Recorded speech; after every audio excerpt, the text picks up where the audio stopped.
gente repercutir esses dados de emprego e vagas nos Estados Unidos, a gente conversa agora com a Andressa Durão, economista do ASA, que já aparece comigo em tela. Seja muito bem-vinda e bom dia por 2 minutinhos ainda, Andressa. Olá, tudo bem? Bom dia. Obrigada pelo convite, pessoal. É um prazer nosso ter você aqui. Andressa, eu queria começar entendendo exatamente essa manutenção. Ela está em linha com aquilo que esperava o mercado e o que o relatório JOLTS, trazendo esses dados, principalmente sobre o nível de empregos do setor público, né, no governo dos Estados Unidos, indica sobre a economia do país, evidentemente sobre o cenário de trabalho e o que a gente pode esperar também pela publicação, se ela vier na sexta-feira do payroll. A gente tem esse dado do JOLTS, né, que a gente considera um pouco atrasado, porque ele é referente a agosto, e o payroll que seria divulgado na sexta-feira, ele é referente a setembro, né? Então tem que ter um pouco de cuidado quando a gente compara os dois. Acaba que o JOLTS sempre sai na mesma semana que o payroll, mas ele fala do mês anterior. Eh, Esse JOLTS, ele veio aí com um dado que de certa forma não surpreendeu tanto, mas continua reforçando aquele cenário que os últimos indicadores de mercado de trabalho mostraram para a gente que era de fraqueza, inclusive o último payroll. Então, quando a gente olha para esse número aí de uma aceleração, de certa forma, da quantidade de vagas, mas que veio praticamente em linha com o esperado, eh, o dado de vagas, de abertura de vagas em si, é um dado melhor que o esperado, mas quando a gente olha para todos os outras métricas, outros indicadores que vêm nessa pesquisa, eles continuam, confirmando essa desaceleração do mercado de trabalho. E eu acredito que pela pesquisa do JOLTS, esse último dado, que foi referente a agosto, e o dado de julho, elas foram bem piores do que as anteriores. Mesmo que as anteriores tivessem já mostrando essa desaceleração, quando a gente começa a olhar para a diferença, né, que a gente faz a conta com essa pesquisa, que é o que a gente chama de V sobre U, na sigla em inglês. É a quantidade de vagas abertas sobre a quantidade de desempregados na economia. Essa razão, ela mostra ela é uma métrica para a gente ver se o mercado de trabalho está aquecido ou se ele está desaquecido, né, se ele está apertado ou se ele está frouxo. E quando essa taxa é acima de 1, significa que o mercado de trabalho ainda estaria aquecido, e quando ela é abaixo de 1, significa que ele está enfraquecido, que a economia está desaquecida. Então, esses 2 últimos dados, que não são tão novos, porque como eu falei, a pesquisa é defasada, então, os dados de julho e agosto foram os que mostraram essa taxa caindo para baixo de 1. E aí eu acho que a pesquisa do JOLTS se tornou importante e começou a conversar com uma fraqueza maior que a gente viu no payroll também. Então, eu acho que mesmo que a pesquisa não tenha surpreendido, e aí quando a gente fala que ela não surpreendeu, fica parecendo que ela foi positiva, que ela vai no sentido de trazer boa notícia, mas não é. Eu acho que tem muita notícia ruim ali, não só essa questão da razão, vagas por desempregado estar abaixo de 1, mostrando uma economia desaquecida, mas também uma taxa de contratação super baixa, mostrando que o empresário nos Estados Unidos não quer mais contratar. Quando você olha o histórico dessa taxa de contratação, é comparável com períodos de recessão. Quando você olha para a taxa de demissão, também é uma taxa muito baixa, o que de certa forma alivia, mas mostra também uma questão do lado da oferta, né, que a gente já conversou várias vezes, relacionada à política de imigração. No final, a dinâmica do mercado de trabalho está muito afetada e a gente consegue ver agora em outras pesquisas além do payroll. Comentando sobre o payroll de sexta-feira, assim como o JOLTS, o mercado esperava de certa forma, uma aceleração. Então, a mediana ali do mercado não espera uma deterioração adicional do payroll que fala de setembro. Eu estou falando sobre o JOLTS ser atrasado e reforçando esses meses, porque no final, quando eu falar do nosso cenário aqui na casa, a gente não está achando que vem uma recessão. Então, por mais que o JOLTS mostre uma deterioração adicional, a gente acha que o payroll daqui para frente vai começar a reacelerar e depois o JOLTS, como é uma pesquisa mais defasada, vai começar a se alinhar com esse novo equilíbrio. Então, de certa forma, está piorando, mas pararia de piorar. Para o payroll é esperado então uma reaceleração, não só porque teria essa mensagem de que parou de piorar, mas também porque tem muito fator ali envolvido, questão sazonal. De certa forma, o mês de agosto teria sido influenciado negativamente por esses fatores e o mês de setembro já seria, ao contrário, então viria um aumento ali também, não de certa forma representando um aumento da demanda, uma contratação maior, mas por conta de fatores técnicos também que vão acabar ajudando a pesquisa de setembro. Fazendo um balanço, assim, geral, o que que a gente está entendendo que está acontecendo. O mercado de trabalho é o último a responder, né, no ciclo econômico. A gente acha que teve um choque de incerteza ali com todas as políticas do Trump no final do primeiro trimestre para o segundo trimestre. No segundo trimestre isso bateu, e aí foi quando a gente viu alguma desaceleração do consumo, né, americano.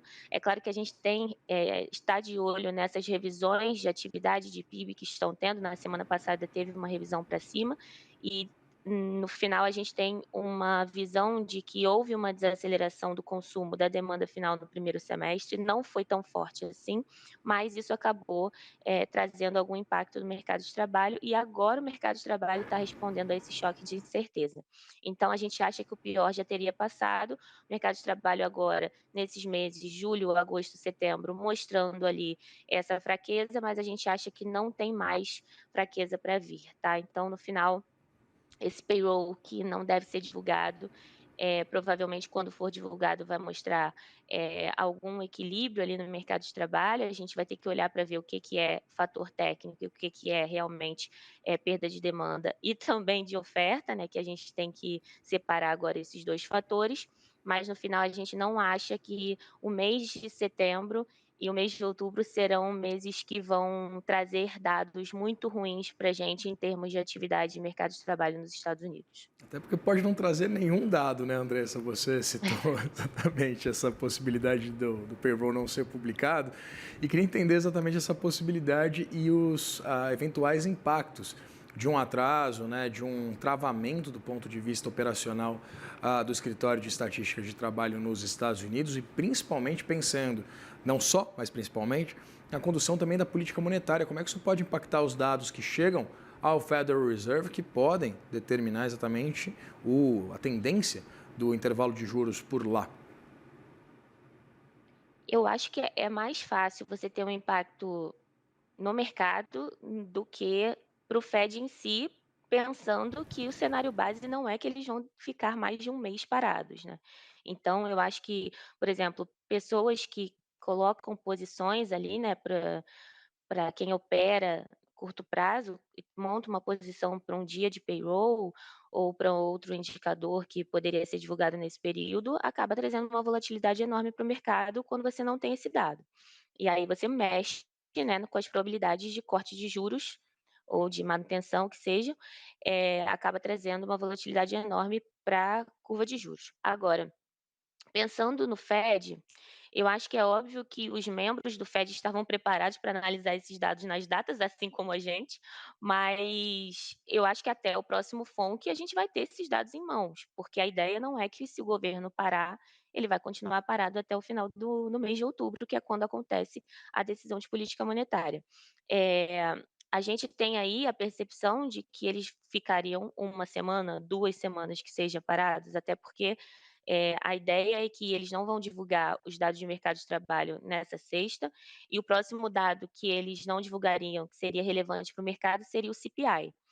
Eu imagino que se até o CPI a gente ainda esteja com uma paralisação em curso, o mercado vai reagir de uma forma, ruim, no sentido não só de não ter os dados e dessa questão da reprecificação de juros, mas também de começar uma desconfiança, descredibilidade no próprio governo. Porque não é comum a gente ver, é comum sempre ter perto da data, né, de limite ali para iniciar uma paralisação, você ter o Congresso em discussão, sempre tem, os 2 lados nunca conseguem entrar em um acordo tão rápido e tão simples, mas, o mercado, de certa forma, ignora, porque sabe que isso resolve fácil. Se a gente até o CPI não tiver alguma resolução, aí eu acho que o mercado já vai começar a dar um novo peso para esse evento, paralisação, para esse evento shutdown, no sentido de que eles não estão conseguindo entrar em um acordo e como que isso vai se dar, em termos de fiscal e a questão das instituições do governo mesmo. Não é mais uma preocupação só de não vai ter o dado, aí se torna uma preocupação maior mesmo. Mas cenário base é que eles vão se resolver em 1, 2 semanas, a ideia é essa, para todo mundo. Imagino que cenário base do mercado, de forma geral, é esse também. E tomara, né, que se resolva rápido, que não seja uma paralisação muito ostensiva, com impactos, claro, a cada dia mais E nocivos. fazendo Por favor. Fazendo só mais um comentário, se por acaso a gente caminhe para esse cenário em que o Fed chegue na decisão sem os dados, a ideia é que o Fed deveria ficar esperando os dados. Eu acho que não é o que vai acontecer, mas o Fed não deveria tomar decisões sem os dados que ele usa para tomar decisões em mãos. Então, a ideia é que ele ficaria parado e justificaria que ele não tem os dados para saber. Andressa, olhando para o cenário de hoje, ou melhor, do passado, como você reiterou aqui, que é o que trouxe o relatório Jolts para a gente. Que tipo de impacto a gente pode ter do ponto de vista de avanço inflacionário? Pensando, você citou o CPI, mas também pensando no PCI, né, que é o dado preferido do Fed para a condução da política monetária. Esse número trazido hoje, ele pode indicar algum tipo de comportamento do ambiente inflacionário do país? Bom, se a gente olha para o mercado de trabalho como está hoje, né, não só para esse dado do JOLTS, mas foram dados fracos que a gente viu, em teoria, a gente deveria ter um alívio da inflação à frente, porque são dados que, como eu falei, abaixo de 1, essa taxa que a gente calcula com o dado do JOLTS e o dado do desemprego, indica um desaquecimento. Um desaquecimento da economia deveria fazer com que a inflação fosse mais fraca, né, uma desinflação à frente. Se a gente olha para o payroll passado, né, o que foi divulgado até agosto, e olha para uma média e vê que ela está abaixo do que hoje está sendo chamado de payroll neutro, que é um payroll de 50.000, que já é muito fraco historicamente, mas que com o que a gente tem hoje de oferta de mão de obra, a gente deveria estar pensando. O payroll está abaixo de 50.000, então o mercado de trabalho ficou desaquecido nesse período. Eu falei, o nosso cenário é de retorno agora, a gente não acha que a economia, que o PIB foi tão fraco a ponto de levar essa economia para uma recessão. Então, a gente não tem um cenário de recessão. Mas os dados de mercado de trabalho, foi o que você perguntou, eles indicariam uma desinflação. O problema é que, além da inflação de serviços continuar acima da meta, você tem um risco muito alto das tarifas. Então a gente não consegue imaginar um cenário desinflacionário para frente. Com o que a gente tem hoje, a gente acha que o PIB não foi negativo, né, não foi tão negativo. Não continuou com trimestres negativos para frente. A gente não imagina que a gente vai ter uma recessão no terceiro tri. A gente imagina que o mercado de trabalho vai começar a reagir de forma positiva a partir de agora. Então, não consigo imaginar um cenário desinflacionário à frente. Mas olhando para esses dados pontualmente de julho, agosto e provavelmente de setembro, a gente imaginaria um cenário desinflacionário olhando só para os dados de emprego. Sei com a Andressa Durão, economista do ASA. Agradeço muito, Andressa, pela disponibilidade, Eu que pela agradeço. aula sempre desse cenário macroeconômico dos Estados Unidos. Muito obrigado. Tchau, tchau. Até mais.